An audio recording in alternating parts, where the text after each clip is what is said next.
Assalamualaikum warahmatullahi wabarakatuh. A'udzu billahi minasyaitonir rajim. Bismillahirrahmanirrahim. Alhamdulillahirabbil alamin. La haula wala quwata illa billahil azim. Amma ba'du.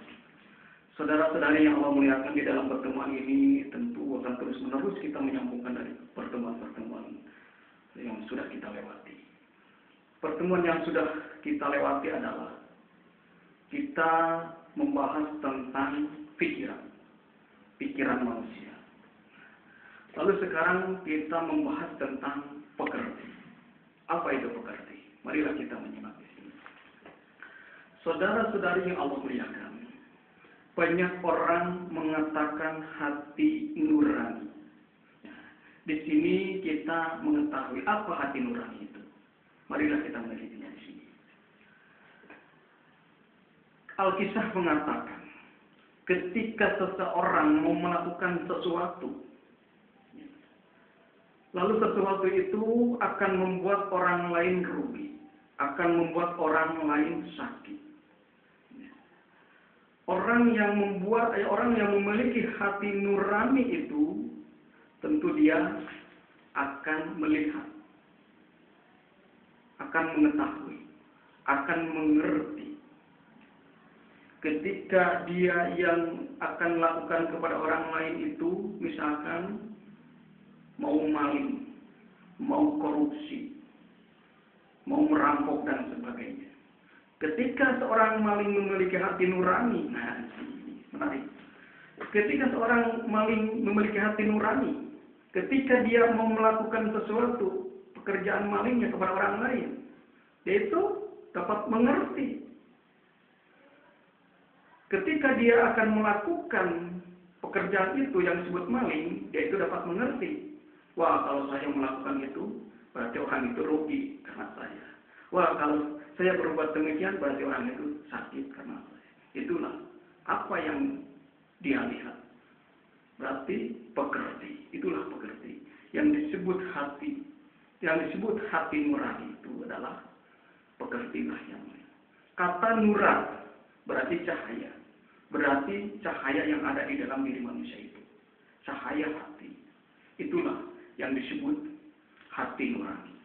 Jadi,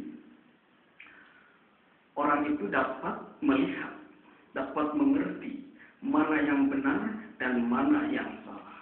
Itulah yang disebut hati nurani.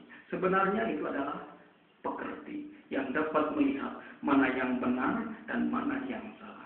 Ketika seseorang mau melakukan sesuatu, ketika orang memiliki hati nurani, karena dia itu mengetahui perbuatannya itu melanggar hukum, misalkan membuat orang lain sakit, membuat orang lain rugi, dia mengerti. Itulah cahaya yang disebut nuran, cahaya hati. Ketika orang itu memiliki perasaan, mengerti bahwa ketika kita melakukan kejahatan kepada orang lain, bahwa orang lain itu sakit, hatinya begitu pula dia merasakan hatinya. Yang disebut cahaya hati itu. Dia mengerti ketika orang mau melakukan sesuatu kepada orang lain itu. Yang disebut hati nurani. Dia menyadari ketika rasa sakit dibulak-balikan antara dia dan dia yang mau melakukan kepada seseorang itu. Karena dia memiliki pekerti itu yang disebut nuran, cahaya. Subhanallah. Itulah yang disebut hati nurani. Itulah yang disebut pekerti. Sesuatu yang ada di dalam otak manusia. Yang selalu memperhatikan tindakan dan perbuatan orang itu. Dengan cahaya itulah manusia dapat berpikir dua kali kalau mau melakukan kejahatan di dalam kehidupan. Saudara-saudari yang Allah muliakan, itulah pekerti. Yang dimana pekerti itu sangat penting untuk kita terus mengasahnya, melatihnya, agar kita memiliki banyak mengerti tentang kehidupan kita. Itulah yang disebut pekerti. Ada yang mengatakan budi pekerti luhur, mungkin budinya baik, murah senyum, dan ilmunya banyak. Buah dari pekertinya itu. Karena pekerti adalah salah satu alat tempat keluarnya masuk ilmu pengetahuan. Lalu lalu simpanlah di dalam gudang yang disebut ingatan. Nanti kita akan mengguar itu semua untuk kita menguasai jiwa dan raga kita itu, termasuk naluri, intelektual dan kecerdasan dan intuisi. Saudara-saudari yang Allah muliakan, itulah ya sebagaimana kita sudah menerangkan antara naluri dan batin intelektual manusia, yang dimana itu adalah ciptaan Allah. Allah menciptakan semua itu untuk manusia. Allah memberikan kesempurnaan kepada batin manusia lebih sempurna daripada hewan.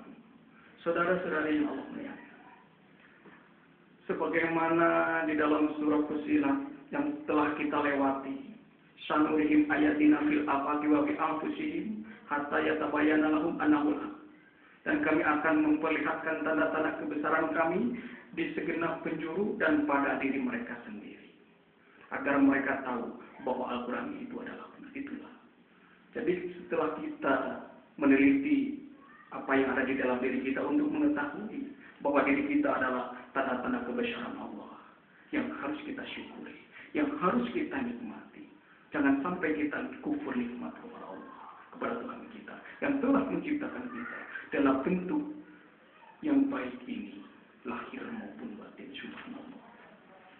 Saudara-saudari yang Allah muliakan, sekarang kita mau melangkah kepada apa yang disebut intuisi.